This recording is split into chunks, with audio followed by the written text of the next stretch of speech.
mau ai toi ngofua whakalao me pureanga Tonga.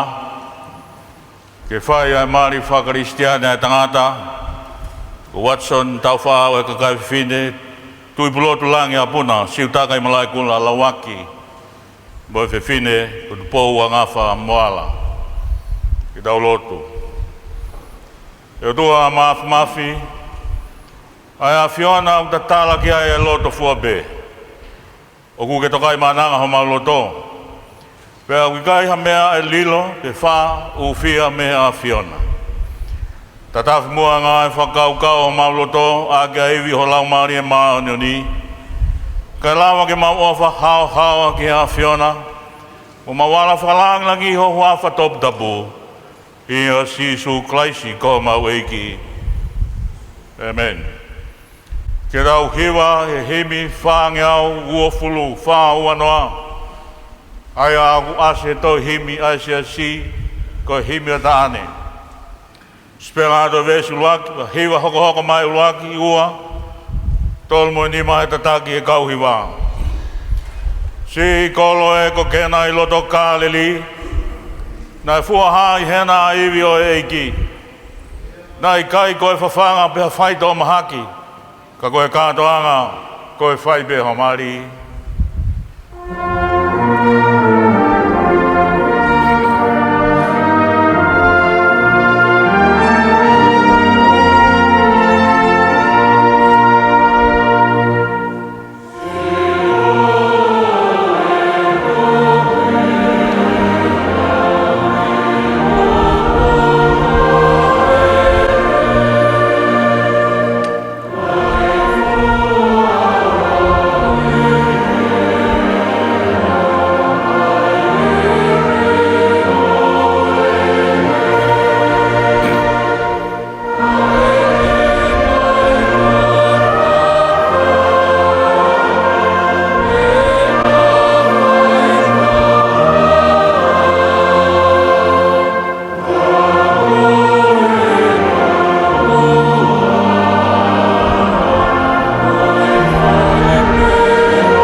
Tau whai ai loto ai ki, nane a koe ki tau tolu ki ai, i hono tataki ki tau tolu, pe kau hiwa.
atu e whamiri o e tangata mari, i piseri uruaku rinto, wahe tātolu, ves uruaki ke whitu me ves hongfuru mātolu, kai kauhi wāhahiwa, lau whafonga whamiri whiwhine mari, i piseri, kai e so wahe ni mā ves uafuru māua, i uafuru mātolu.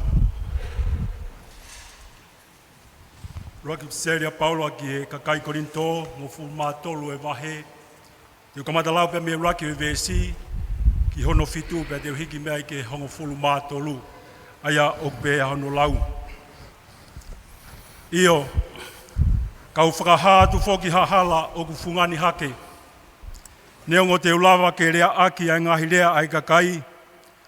Io mo ngahi rea ai kau angelo. Kau kui kai a te au ai ofa.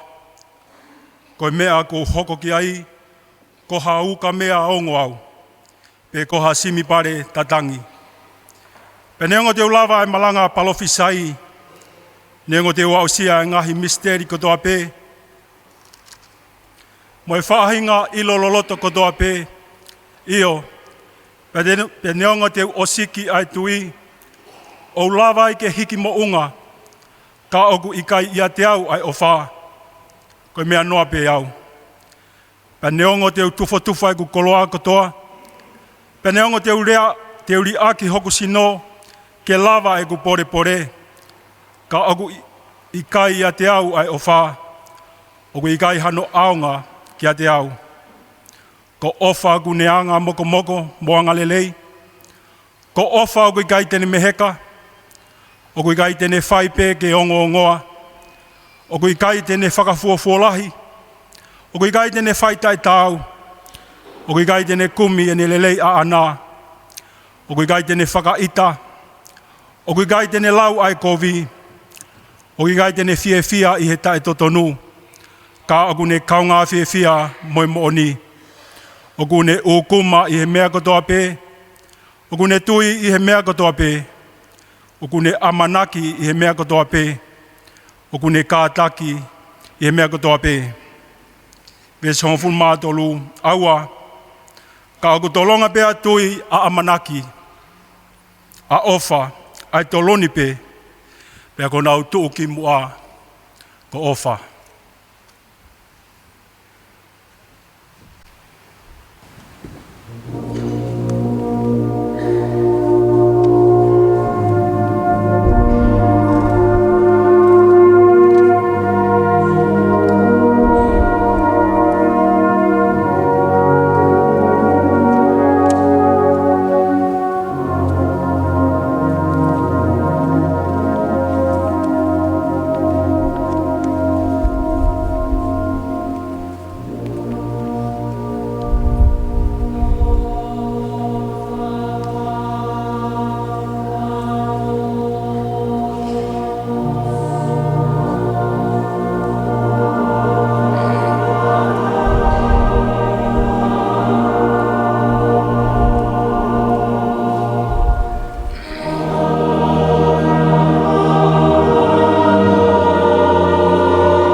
take this opportunity as an honor on behalf of my family to take part in this special wedding celebration service. Our second reading is in the book of Ephesians, chapter 5, verses 22 to 33. Reading from the Gideon's version and in English. And it reads, "Wives, submit to your own husbands as to the Lord.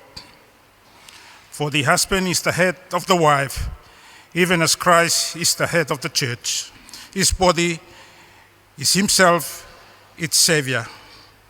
Now as the church submits to Christ, so also wives should submit in everything to their husbands. Husbands, love your wives as Christ loves the church and gave himself up to her, that he might sanctify her, having cleansed by the washing of water with the word, so that he might present the church to himself in splendor, without spot or wrinkle, or any such thing, that she might be holy and without blemish. In the same way, husbands should love their wives as their own bodies. He who loves his wife loves himself. For no one even hated his own flesh, but nourishes and cherishes it, just as Christ does the church, because we are members of his body. Therefore, a man shall leave his father and mother and hold fast to his wife, and the two shall become one flesh. This mystery is profound, and I'm saying that it refers to Christ and the church. However, let every one of you love his wife as himself, and let the wife see that she respects her husband. May our good Lord sanctify his holy word in our hearts."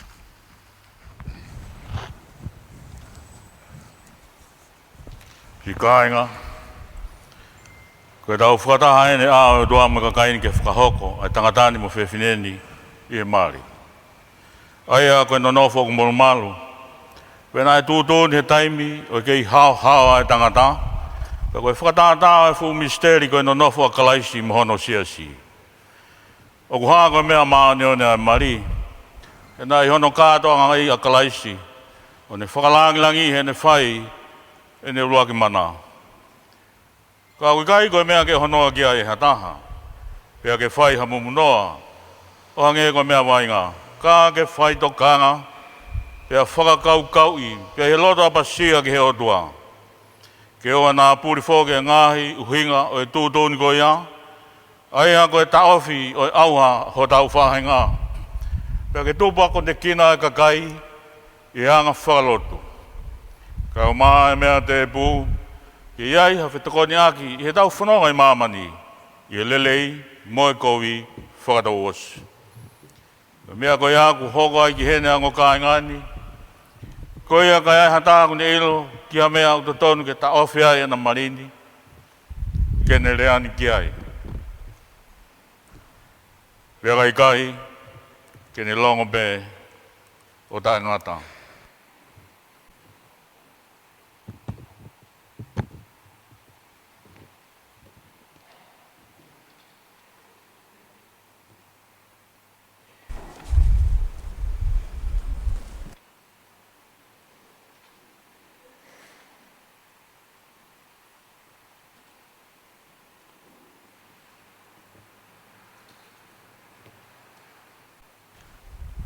Uko Tupouuangafa atu ka teki moua, ke mo manatu, te mo tutu i he ahu whakamau, pe hae ngāhi mea kotoa pēne fufu i loto. Koia, ka pāu ku ilo e hamo taha mea kutotonu ke taofi ai homa marini, ta wangi mo koe ke tala mai. E ke mo ilo pau, ka whihala aki mo e wholawholaha mari, o kui kai kau ai e o tua, pe o kai to tonu e na nonofo.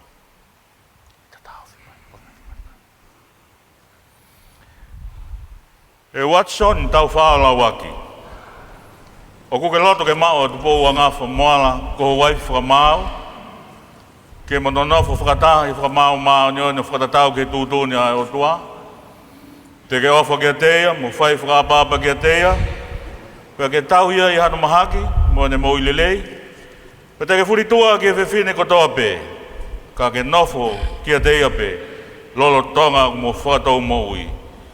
Ko loto ia. Ko loto ia. E Tupouuangafa Moala. O ke loto ke mau Watson Taufa'ao Lauaki ko husipani te whamau. Ke mononofo whakatahi whamau maanioni o whakatatau ke tūtūni ai o tua. Te ke talanga fua ke teia, mo ke tauhia, mo ke ofa ke teia. Te ke whai whakapapa ke teia tauhia I hano mahaki mo ne mo ilelei. Pa te ke furitua ke tangata ke kotoa pe. Ka ke nofo koe ke teia, lolo tonga ko mo whakatau mo ui. Ko loto ia. Ko hok loto ia. Ko hai ne fuaki a Tupouuangafa Moala ke mari mo Watson Taufa'ao Lauaki.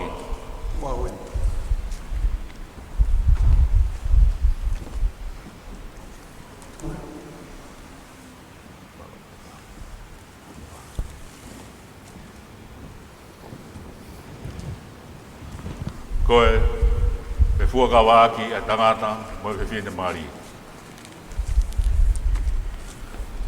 Wau, Watson Taufa'ao Lauaki. O ko womi koe, Tupouuangafa Moala, ko ku waifi whakamau. He ahoni pia whai mau ai pē. I lelei mo I kovi, I mau mea mo I masiva. I mahaki mo I mo ui, te ofa mo tauhi koe, ke awa ki whakamawai I ke taua I e mate. O whakatatau ki e tutuni ai o tua, koe ku fuakawaini ki a te koe.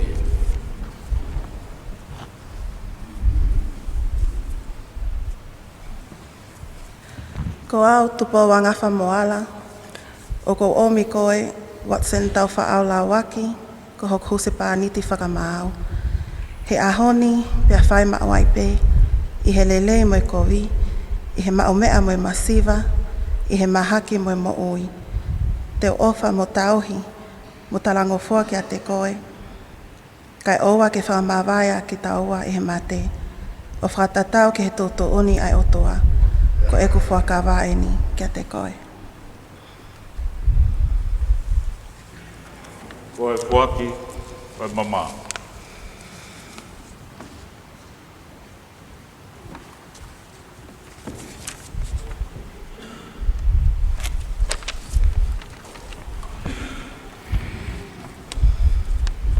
Tau lotu.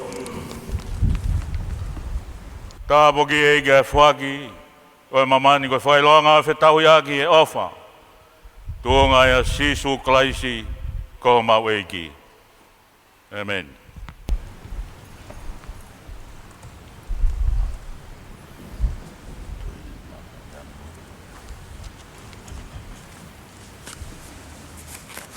Hangi mo beka.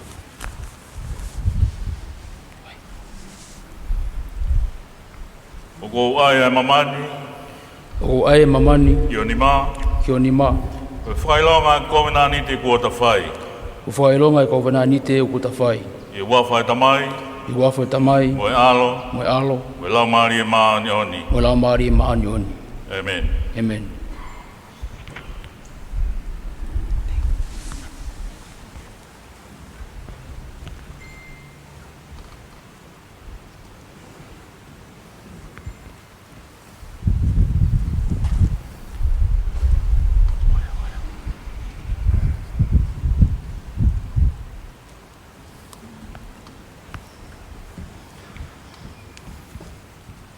Tau lotu tāpaki e whaake mamani koe whailonga whetauhiaki he ofa. Tuonga ia sisu klais koho mau eiki. Amen.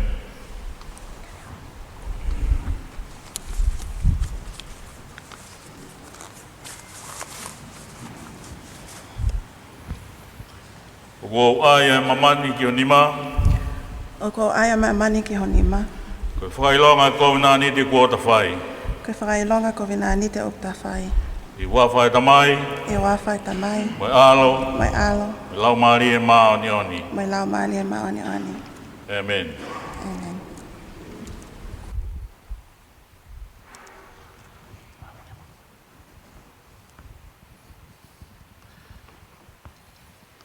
Ko mea e area, Watson Taufa'ao Lauaki. Mo Tupouuangafa Moala ke na nonofu katahe mari maa ni oni. Pe kuna whamoni gai, e na whepua ke ake hona ni maa. Mo e mama ko ai. Ko ia, ko whaha, ko e hu se pāniti, mo e waifi ki naua.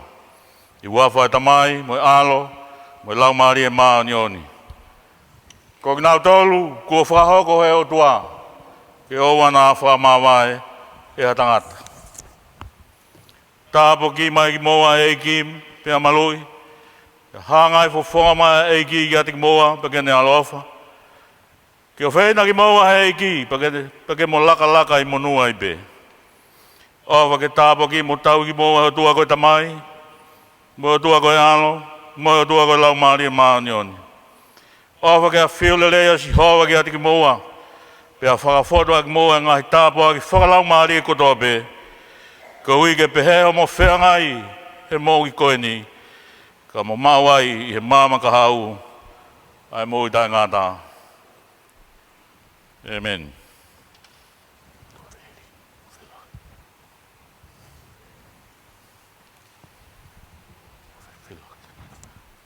Pas karat.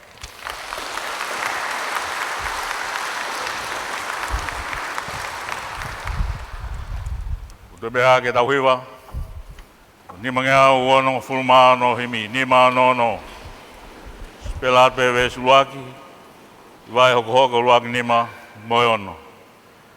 Si su e fotu e toko mano. Masani hake he mea furi be. Oko au tomu hoa feita lalo. Si o whaanga hoku lau maari e. Oh,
e tua mafi he kātoanga, whakautua.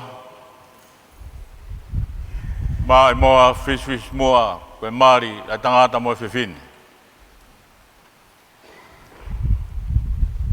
Tāpuke o tamaiki, o tāhine, eiki salo te lupe pau, ka o mā eiki halai walu mohe off.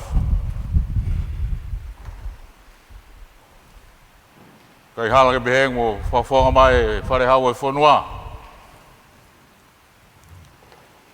Tāpuka eiki no bere nuku, no bere tui hangana, no bere tui hateihu. Ho eiki o e whonua. Ko tāpuka eiki premia. O Tonga ka mai ko mana hapai. Ho eiki minister na umea hen. Tāpuke o family. Family Lauaki, my family Moala. Me ngai kup whikawa kodope, pe ke kau whakawhe.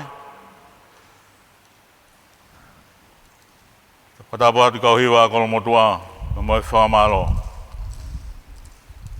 Kore ke u talangata he. Kau whawha moa. Ha tau poupou, walau mari. Kau mā, ha tau tala manu. Kia Taufa'ao mo Tupouuangafa. Te unga ke be, a hingoa ko ni ko tui ko hingoa ni. Te maunga o whakaaho atu ke te moa. Taufa'ao pa mo Tupouuangafa. Koe ahoni, ko mo huse baniti mo waifi. Kau tau whanonga ngā hirea e tolu, o ngona he ahoni. O kuhinga bea ke huse baniti mo waifi. Koe rea koe kovnanite, koe rea koe fuakawa, koe rea koe whetauhiaki. Koe rea kovnanite, koe rea muria. Ka ko hono whakatonga toto nuko e fuakawa. Aia, ko mo whelotoi, mo tukupa, ke mo nonofo ko huse paniti, mo waifi aki ai whaunga koe whetauhi aki. E kai ke tau whakaiki eke, ke tau tolu e whetauhi aki. Ka ko whotua pe mea e taha, ke whai aki ho mo whetauhi aki. Pea ka pau, e mālohi pe hoko ea koe uho ho mo whetauhi aki. E nofo lelei ho mo nofo mari. O ta tau bea lelei mo e kowe masiwa mo e mohu mea, mo i lelei mo e maha aki na kumo whakawa ki ai.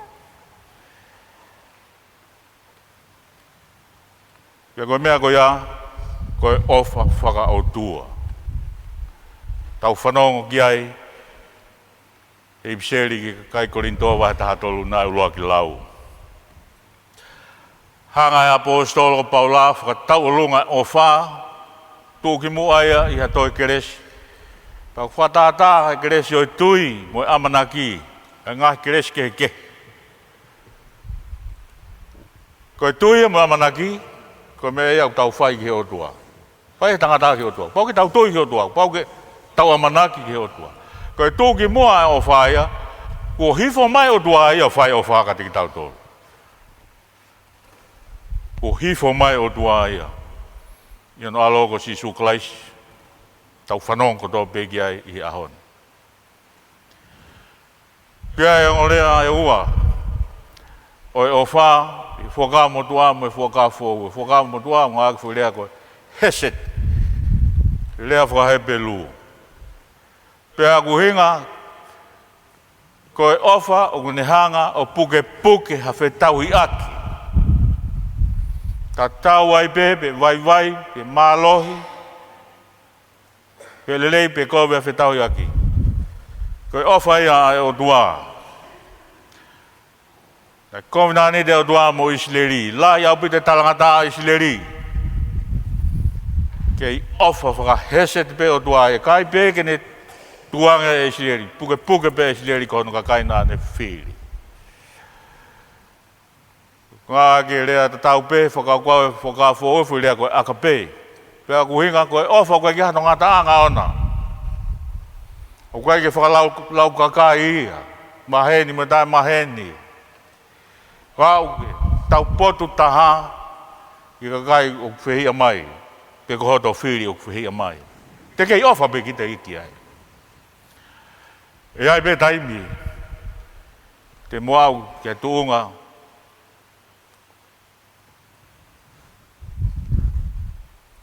tau lau pe ka tuunga kai ki whaki whe mai no aki, ki whe tō aki. Kai kei hanga pe he ofa, whakako nā niti pe fuakawa koni ko heset, mo aka pe o puke. Kai ke ka angai ha taimi, o whaakataki, o kuukuma, o ku tui, pe amanaki he mea kotoa pe. Koe a ki whoirea e tene hanga puke mo whetau iaki, koe huse pāniti pa mo wife.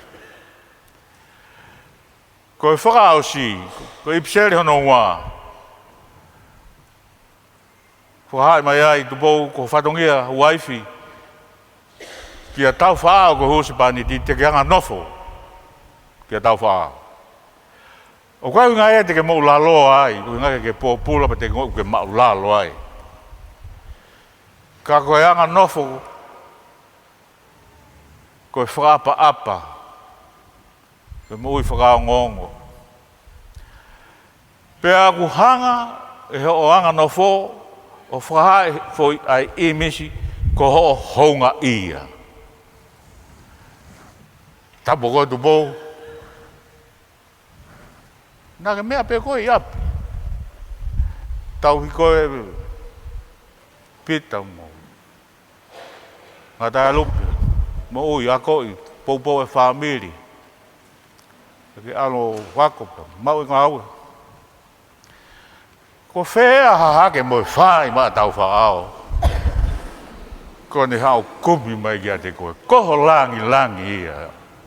Pea koho whakahou ngai ho langi ko ia. Te ke anga nofo, te ke whaapa, he ku haunga ka te koe.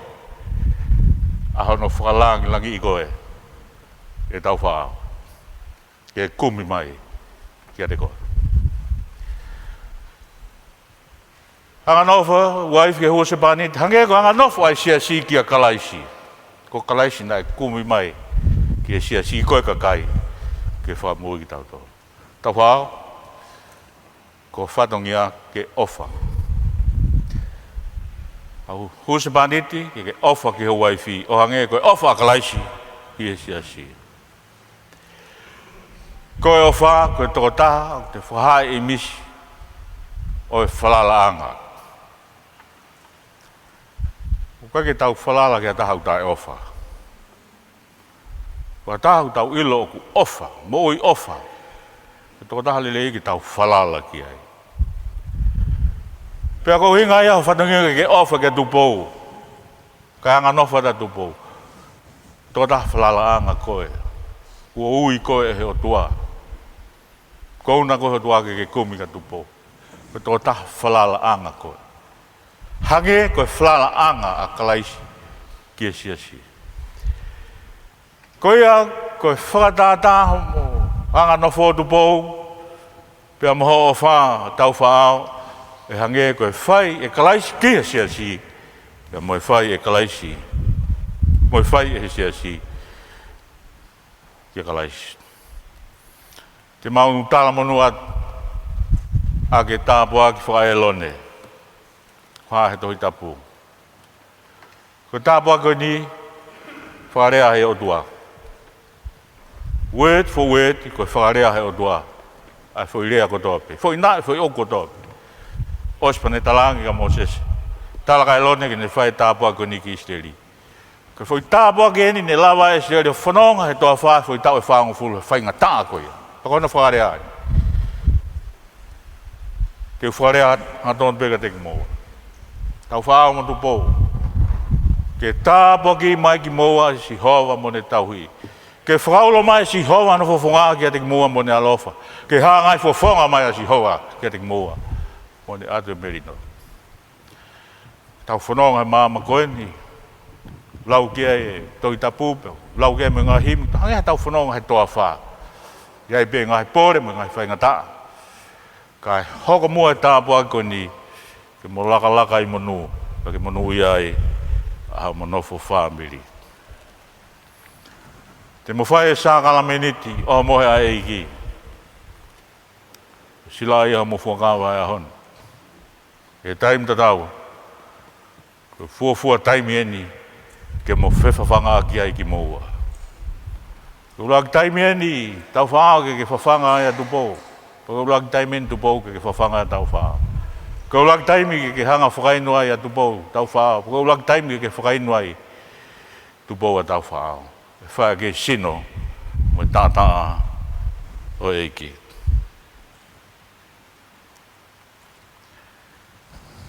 Ane a whio, na ne toha mā, I whae o moe whakaosi. Pahile ne whakawhitai ana, ne paku atu ke ni kāko ne mea. Ko hoku sino e ni whuaki mā mou tolu, mou whai pehe koe whamanatu ki a te au.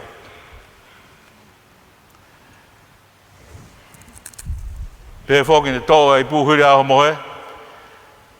Pe hele ne whakawhitai ana, ne atu ka teki nā tolo ne mea, mou inu ko toa pe mea ai. He koku toto ni ko toto e whakawha o, pe aku ni riki mā mou tolo mo tō lahi o ke lawa e whakamore more anghala. I longa mou inu ia, whai pehe mou whamanatu. Amen.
Sina na tau iki na whaku I mua. Whamua mo sina mo mulau maare mo maui mo te angata. Toko na kia mutui. Whawhawhetai ta tau po ia. Kuna tātā ai nai di ringi whongkolosi koe koe mua. Fulua mo ngā laka mo maa. Ka mo whanonga e halang whanonga. Oi moi maa ni oni. Ta tau I tūn mai ofi.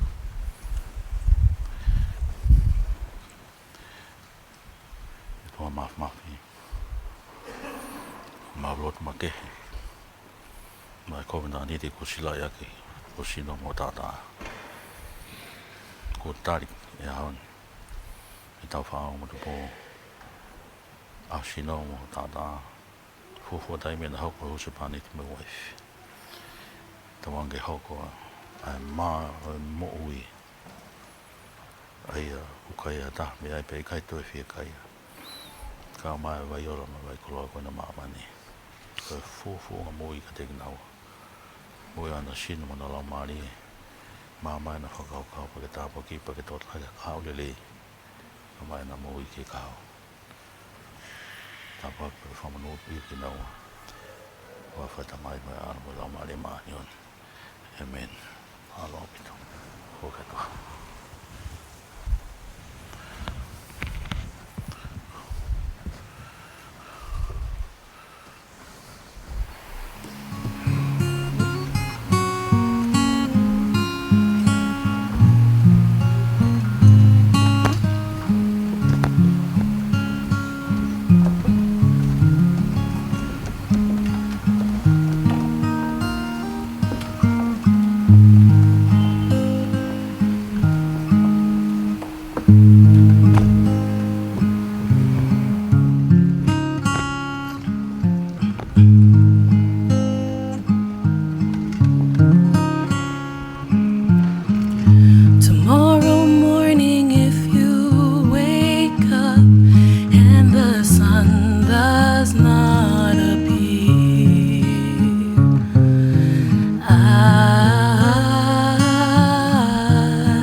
together, 'cause I will be here.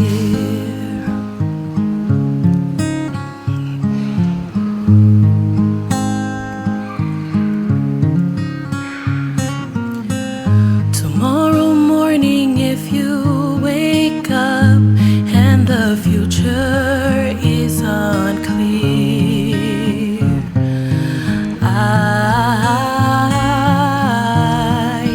I will be here.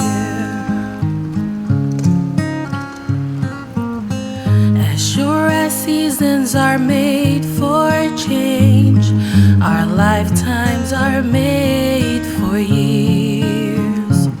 So I will be here.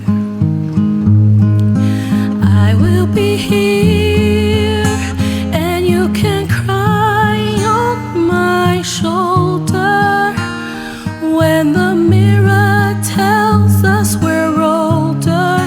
I will hold you, and I will be here to watch you grow in beauty and tell you all the things you are to me. I will be here.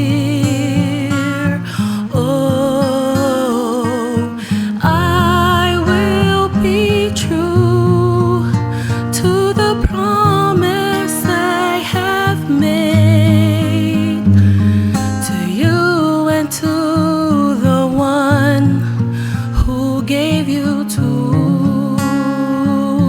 me.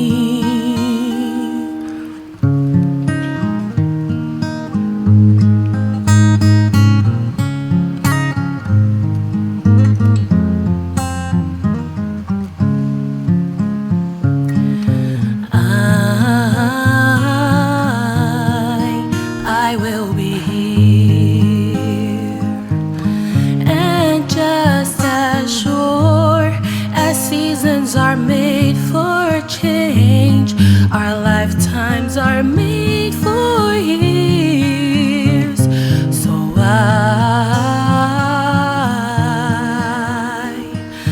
I will be here, we'll be together. So I will be here.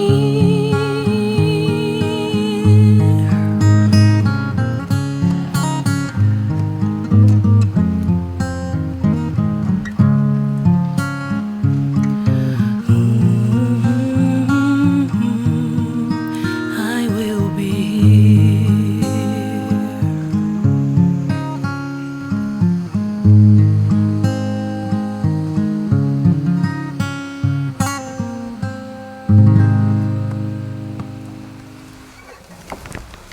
Matako pas mai ke hiwa ko ya.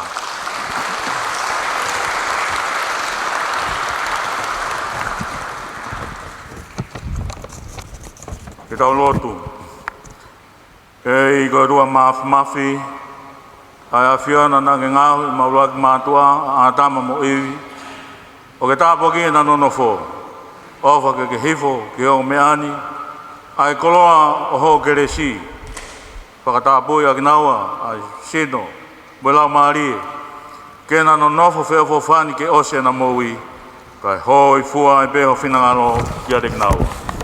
E go tua I malahame mo ai sake mo se kope, ai awhiona na ke tāpo ki e nau no foa kau pēteri ake ko ia, ke hifo pehe mai o tāpo ki ke hongo meani, ko I ke na whai ho whinangalo, o nofo malu ai, pe o lalo kapakau, o mo ui ho o wha, o au ke ngatanga na moui.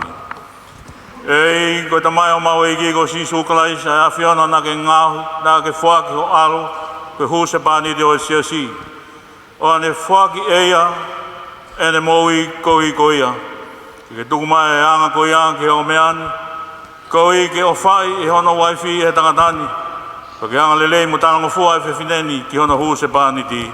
Ka na whato hoko ko e a pure anga tai ngata, ia sisu klaisi ko mau wha mo ui.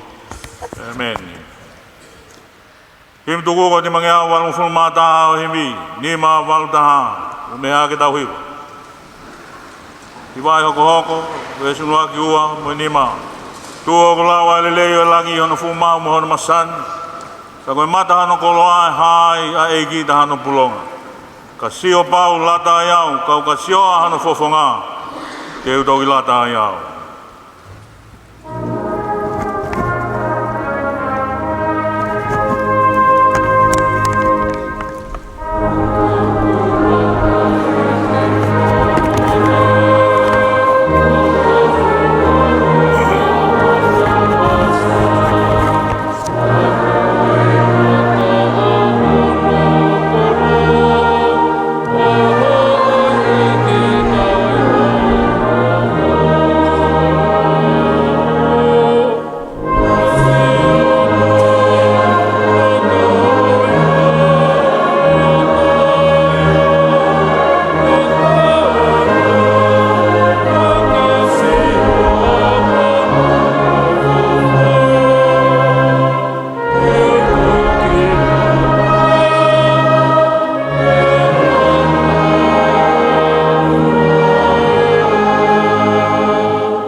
Ecclesia iki go Sisu Christ.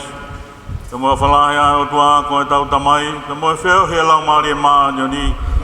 Ia te ki tau tol ko toa pe ia, te a fai pe o tai ngata. Amen.